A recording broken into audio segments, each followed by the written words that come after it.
Welcome, welcome everyone to Coach Connect Hub. I'm Sam Rafis here for session 6. Can you believe it, Geoffrey? We're at session 6 of how to launch and grow your business beyond $1 million a year. And this session, I love this one. And I've been in your sessions many times, and this is one of my favorites. Grow your A team. It's about the A team anyway. Take it away, Geoffrey, and thank you so much for being here. All right. Well, thank you again for this platform. Good afternoon, everyone. Welcome to our final week in the 6-part series of Entrepreneurial University Onlineable. Just one second.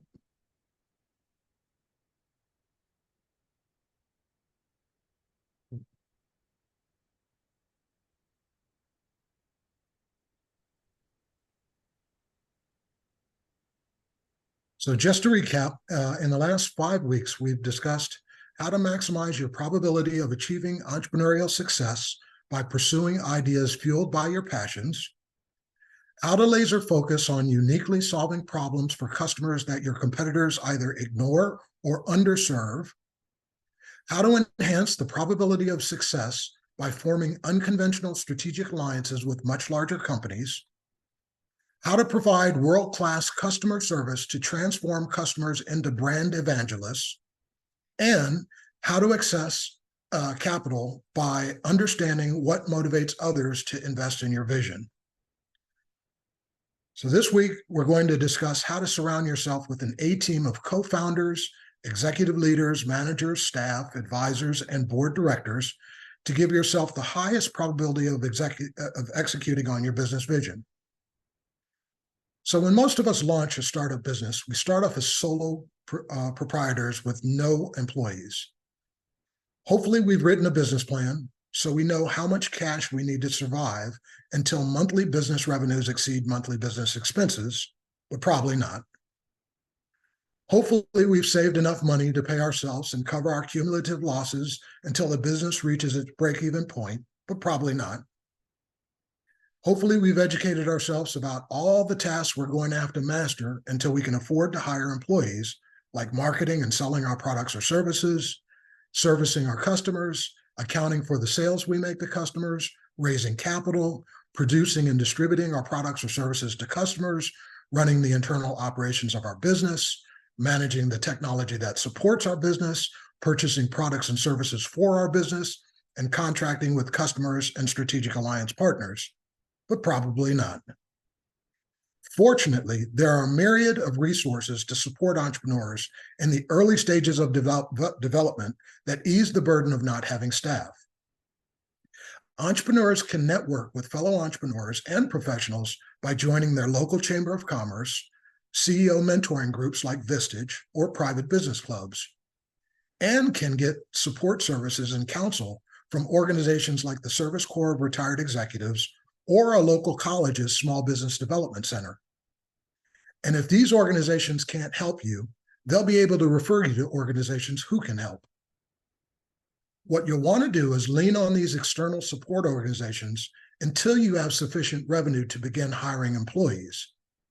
But before you start hiring employees, you'll want to plan for growth by identifying who you'll need to hire and when, what you'll need to pay whomever you hire, and then tie the anticipated payroll expense to a company revenue generation goal.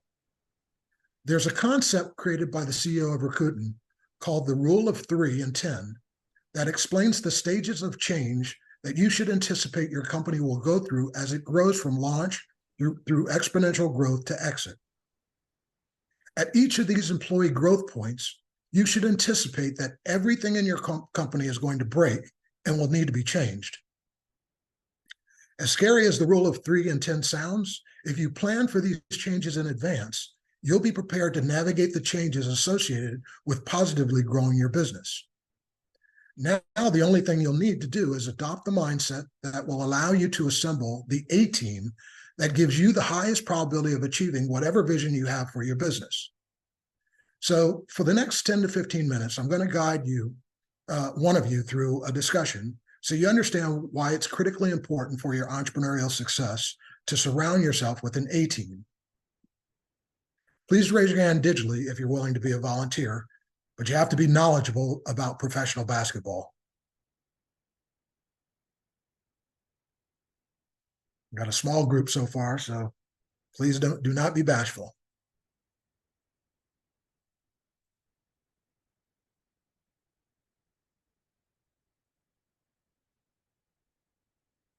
All right. Maybe I'll pick someone. Ellen, would you like to participate? I know absolutely nothing about basketball. Okay, all right. Dr. Samira, would you like to participate? I'm in the same ball game. What? I'm sorry, say that again? Sorry, I don't know much about basketball either. Okay, all right. Well, Bill, I think it's up to you. Hopefully you know something about basketball. Can you participate, Bill?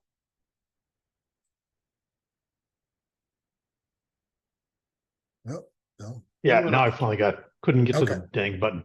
Honestly, I don't follow basketball. I mean, I'm like Dr. Samir. Not much help to you. Okay, all right. Sam, what about you? Geoffrey, I'll try my best. How's that? Okay, sounds good. Are you familiar with professional basketball?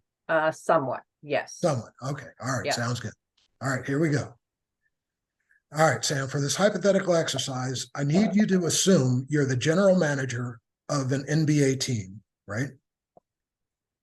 Yes. You've been in your job for 7 years, Okay. and your team's record over the course of your tenure as a GM has been mediocre at best. Yeah. The team has been purchased by a new owner, Okay. and the owner has decided to release all the team's starting players and rebuild from scratch. Gotcha. So you've been given the opportunity to recruit a new starting 5-player lineup with the caveat that you'll be fired at the end of the season if the team you've assembled doesn't win the NBA championship. So you've been given 15 points to spend to recruit your starting 5 players. Now, looking at the players on the screen here, you're going to need to pick a player from each line. So tell us what 5 players you choose and why, starting from the row of 5-point players and working your way down to the row of 1-point players. Okay, I'm going to pick Michael Jordan because Michael Jordan's in my era, and I did watch him a little bit with the Chicago Bulls. So I'll pick number 5, or for the 5-point. For 4 points, I think I would have to go with Isaiah Thomas. Okay. Again, my limited bit of watching some basketball, I just thought he was a good player. I know they're all good players, but just watching. Okay. For the 3-point, ooh, that's a tough one. You know what? I'm going to go with Larry Bird. Okay. He was a really good 3-pointer, wasn't he? Yes. Yeah. Number 2. Let's see. Ooh. I don't really like any on number 2, so I'll just have to, as far as knowing who they play. So let's go with Anthony. Okay, Carmelo Anthony. All right. And 1 point. The 1-pointer's gotta be, I think I knew Stockton. Okay, John Stockton. Yeah, all right. Seems like wasn't he Canadian? I think he was a Canadian. I'm not sure. He might be. Anyway, right. my semi-knowledge. When you picked your 5 players, were they also your 5 favorite players? And if not, why didn't you pick your 5 favorite players? No, they weren't all my favorites. And I didn't because it was partly thinking, how could they work together? And it was more important to have the winning team than if I liked them so much. Hey, you're thinking like a business person, Sam. I'm trying, Geoffrey. So I would ask if you picked 1 center, 2 forwards, and 2 guards, and if not, why not? But let me see. You picked Michael Jordan.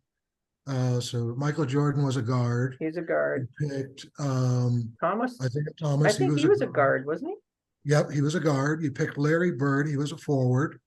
You picked Carmelo Anthony. He was a forward. And You picked John Stockton. He was a guard. So you picked 3 guards and 2 forwards, no center. Any reason why you didn't pick a center? Honestly, I forgot that part. Okay, all right, no problem. Yeah. So when you selected your 5 players, did you take into consideration how the game of basketball has evolved over time? And if so, explain your reasoning. Only a little bit. I played basketball in high school, so we played it the old way because think Michael Jordan, him and me, probably about the same age. Right. And I was trying to remember what they do now, again, from my limited knowledge of watching it lately. So Okay. So you actually, I don't know. Well, if we were doing this with a group of men, we would probably have you would probably have started a huge argument. But actually, I think, for today's time, you actually might have picked a really competitive team because, now we have the 3-point shot, and actually now they're talking about creating a 4-point shot potentially. But so you picked 5 guys who are really good shooters. So actually, I think the team you picked would do very well today. I don't know how well they do, 40 or 50 years ago, but I think today they would do, fantastic. So Sam, thank you very much for volunteering. yay. Yeah. Thank you, Geoffrey. Sure. So while none of us are probably ever going to be the general manager of a National Basketball Association team, you all are the general managers of your business. To successfully launch and scale exponential business growth to get to your desired exit when and how you want to, you're going to need to assemble an A-team of co-founders, executive leaders, management staff, advisors, and your board of directors. If you don't approach this task with the highest level of unemotional discipline, you're going to make hiring decisions that derail your success and lead to business failure. And what would be the point of that? So before we get to questions and answers, I want to thank everyone for participating in Entrepreneur University Onlineable, whether you attended 1 session or all 6 sessions. I also want to take a few minutes to show you how what you've learned over the past 6 weeks can be implemented to transform your business. I introduced the concept of game theory in week 3, which teaches that winning in business is best accomplished by playing a different game than your competitors, not by playing a better game. Game theory also teaches you that business is an infinite game that never ceases. Your goal in business should be to start with an exit point in mind or to build toward an event in the future that will allow you to take money off the table to secure your future and create generational wealth for your family. And then you repeat the process again because your next success is easier to achieve than your last success. So let me show you how this works. Let's assume you do what we talked about in week 1, which is taking the time to figure out both what you're good at doing and what you'd enjoy doing 24/7, 365. Then you build a business around whatever this passion is. Now you envision the type of future exit event that allows you to extract capital from your success so you can secure your future. You identify what type of exit event you want to make happen, when you want it to happen, and how much annual revenues your company must achieve to ensure that you execute the exit event you've envisioned. Once you know where you want to get to, you can reverse engineer the growth you need to achieve annually to get you from where you are to where you want to be. Now you can focus on the steps needed to achieve the exponential growth that gets you to your exit when you want to get there. So first, you answer the 3 yes or no questions that I introduced in week 2 that help you identify and laser focus on the problems of an unserved or underserved niche target market that you can dominate. The name recognition you'll gain from being the dominant provider of your product or services to this target market will make it infinitely easier to expand outside of this target market when you decide the time is right to do so. Second, you'll form the unconventional strategic alliances with larger companies that I talked about in week 3. And this will allow you to transition from pushing your products and services onto customers like everyone else to pulling sales into your company through the pre-qualified leads you'll get from your strategic alliance partners. Third, by building family-like bonds with the customers your strategic alliance partners feed you, like I discussed in week 4, your customers will eventually buy everything you sell and refer you to everyone they know all the way through to your exit. Fourth, by reverse engineering a sale to learn the sales generating steps you need to monitor and measure, like I introduced in week 5, you'll consistently meet or exceed your sales goals. And finally, when you surround yourself with an A team of co-founders, executive leaders, managers, staff, mentors, and advisors, and board of directors like we talked about this week, you'll finally have all the essential ingredients to realize the vision you established in the beginning of this entrepreneurial journey. The only thing left to do is build towards your exit, and this could be any of the following. You could sell your business to an interested buyer who's not affiliated with your company. You could sell your business to your co-founders. You could sell your business to your executive leaders or managers. You could sell or pass the business down to a family member. You could sell your business to all the employees of the business. You could restructure existing financing under more favorable terms to improve profitability and free up cash. You could sell your company stock on a public stock exchange through an initial public offering, or you could shut down your business and sell all of its assets.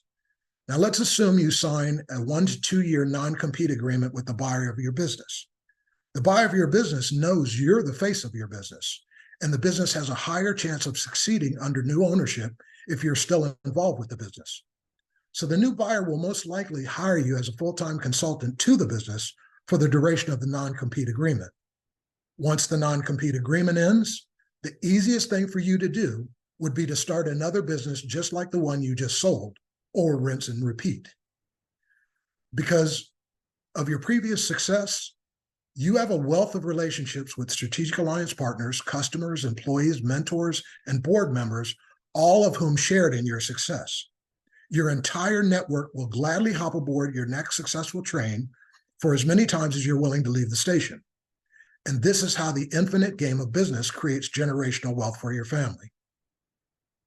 So just in case you're wondering why I call my business Think Big with Geoffrey Kent, let me illustrate how to think big by asking you a question that was asked to me by a dear friend over a decade ago. What kind of world do you want to leave for your children and grandchildren? So when I think of this question, I think of the 9.3% or 736 million of the world's 8 billion person population that live in poverty. An interesting fact you may not know is that all net global job creation over the past 35 years has occurred because of jobs created by businesses less than 5 years old. And these are the small businesses that are predominantly unalignable. So what if we created a big, hairy, audacious goal of scaling all 8 million businesses unalignable so they could create the number of new jobs paying livable wages to eradicate global poverty? And what if we provided the entrepreneurs running these businesses with the training they needed to responsibly scale business growth until they reach 10 million in annual sales, thus putting each of these businesses in a position to be able to create 100 jobs in their local communities? 8 million businesses times 100 jobs each equals 800 million jobs. Guess what? We've just eradicated global poverty with 64 million jobs to spare. This is my vision for Entrepreneur University Unalignable. So just in case you were wondering what's next for Entrepreneur University, Alignable has approved Entrepreneur University as its own group. The goal of the group is to create a support community so everyone in the community can win. So please join the group, actively participate, and be very vocal about the resources you need to succeed in your entrepreneurial journeys. A link to join has been placed in the chat.